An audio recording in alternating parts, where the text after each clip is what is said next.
Praise the lord. పునరుద్ధానుడైన యేసుక్రీస్తు నామములో మీ అందరికీ శుభాభివందనాలండి. బాగున్నారా? యేసయ్య మీ అందరినీ ఆశీర్వదించును గాక. అనుదిన వాత్సల్యత అనునేటి వాక్య ధ్యానాంశాన్ని ఈ ఉదయకాలం ధ్యానించుకుందాం రండి. పరిశుద్ధ బైబిల్ గ్రంథంలో నుంచి 25వ సంకీర్తన 2వ వాక్య భాగాన్ని నేను చదువుతాను. వీలైతే బైబిల్ తెరిచి వాక్యాన్ని గమనించండి. నా దేవా, నీ యందు నమ్మిక ఉంచి ఉన్నాను, నన్ను సిగ్గు పడనీయకుము.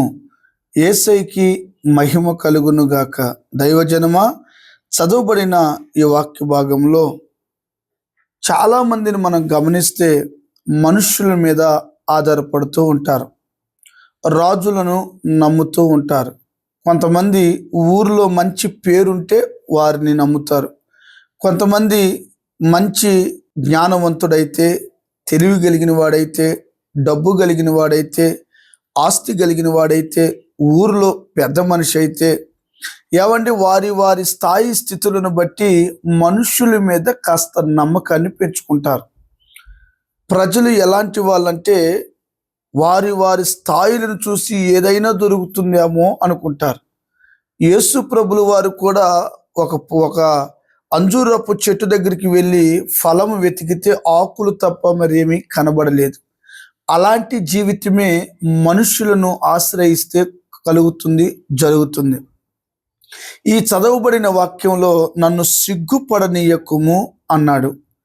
ఈ కీర్తనకారుడైన దావీదు గారు రాస్తున్న ఈ కీర్తనలో ఎందుకు ఇతను ఈ మాటను ప్రస్తావించాడు? ఎప్పుడైనా మీరు ఆలోచన చేశారా?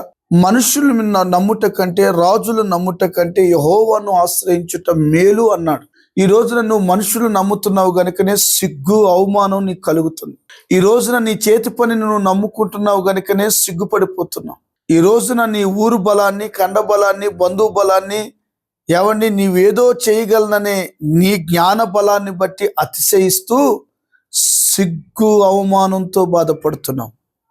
బైబిల్లో ఒక తల్లి ఉందండి, మీరందరూ ఎరుగుదురు కదా. ఎవరు? మన రూతుము గారు. తన జీవితంలో దేవుని మీద నమ్మకం ఉంచింది గనుక భర్త చనిపోయినా, పరిస్థితులు ఎండిపోతున్నా ప్రభు మీద ఆధారపడింది గనుక, అత్తమా నన్ను విడిచి వెళ్ళిపో అని నువ్వు చెప్పొద్దు, నీవు ఎక్కడుంటావు అక్కడ ఉంటానని చెప్పింది కదండి. సరే, మనస్సు కుదుట పడింది, కుదిరింది అనుకొని ఆమె దగ్గర పెట్టుకుంది. విచిత్రం చెప్పనా, ఎప్పుడైతే ఆమె దేవుణ్ణి ఆశ్రయించిందో, దేవుని మీద నమ్మకంతో అక్కడ ఉండిపోయిందో, దేవుడు ఒక గొప్ప కార్యం ఆమె జీవితంలో చేశాడు. ఒట్టిగా నమ్మితే జరగదు. ఆమెంట నయోమిని హత్తుకుంది.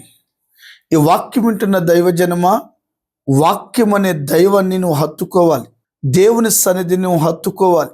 ఎప్పుడైతే నీ నమ్మకానికి తగినట్లుగా దేవుణ్ణి హత్తుకుంటావో, ఎగ్జామ్కి వెళ్ళావు, నీకు మైండ్లో ఉంది, క్వశ్చన్ పేపర్ అంతా చూసావు, ఈ క్వశ్చన్స్ అనర్గళంగా రాయగలను అని నువ్వు అనుకున్నావు, కానీ రాయట్లేదు. పాస్ అవుతావా? ఫెయిల్. అలానే నమ్మకాన్ని ఉంచావు దేవుని మీద. ఆ నమ్మకం కన్ఫర్మ్ ఏంటో తెలుసా? దేవుణ్ణి హత్తుకోవడం. సంఘాన్ని హత్తుకొని ఉండాలి. దేవుని ప్రభావాన్ని మనం హత్తుకొని బ్రతకాలి. వాక్యాన్ని హత్తుకోవాలి. వాక్యమే దేవుడు గనక నువ్వు దేవుని వాక్యాన్ని నీ గుండెల్లో పెట్టుకొని దేవుని కొరకు నువ్వు సాక్షిగా బ్రతుకుతూ ఉంటే నిన్ను సిగ్గుపడనివ్వడు. గొల్లియాతు లాంటి శత్రువును నేలమట్టం వరకు అణిచి అఖండ విజయాన్ని దేవుడు నీకు ఇస్తాడు. ఇక్కడ దావీదు గారు నీవు దేవుణ్ణి నమ్మినందుకు ప్రజలందరూ కంగారు పడుతుంటే అద్భుతమైన విజయాన్ని పొందాడు. ఈ ఆడ మనిషి ఏమి చేయగలదు? భర్త లేదు, ఎవరు లేరు, ఒంటరిగా ఉంది.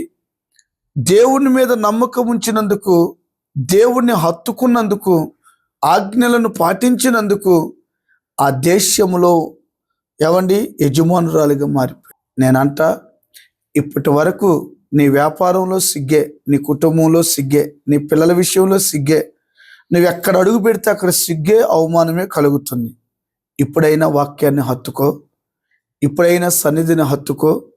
ఇక నుంచి అయినా దేవునికి లోబడి బ్రతుకుతాను, నాది తప్పైంది ప్రభు అని పశ్చాత్తాపడి పాదాలు పట్టుకో. పోగొట్టుకున్న కృపను దేవుడు మరలా నీకు ఇస్తాడు. నువ్వు అడుగు పెట్టిన ప్రతి చోట హిజ్కియాకి అద్భుతం ఇచ్చినట్లుగా నా దేవుడు నీ వెళ్ళిన చోటల్లో తోడుని నీకు జయమిచ్చును గాక. మనుషులు నమ్మొద్దు, రాజులు నమ్మొద్దు. ఏవండి, నీ పూర్ణ హృదయంతో ప్రభు మీద నమ్మకాన్ని ఉంచు. సిగ్గును కొట్టివేసి నీ నోటి నిండా నవ్వు కలగ చేయనుగాక. ఆమెన్. ప్రేమ కలిగిన తండ్రి, ఈ వాక్యం విన్న తర్వాత ప్రతి బిడ్డ నిన్ను హత్తుకొని బ్రతుకున్నట్లుగా సహాయము చేసి నీ రాకడకు మమ్మల్ని సిద్ధపరచమని యేసు నామమున అడిగి పొంది ఉన్నాము తండ్రి. Amen. Thank you. God bless you. దేవుడు మీ అందరినీ ఆశీర్వదించును గాక. ఆమెన్.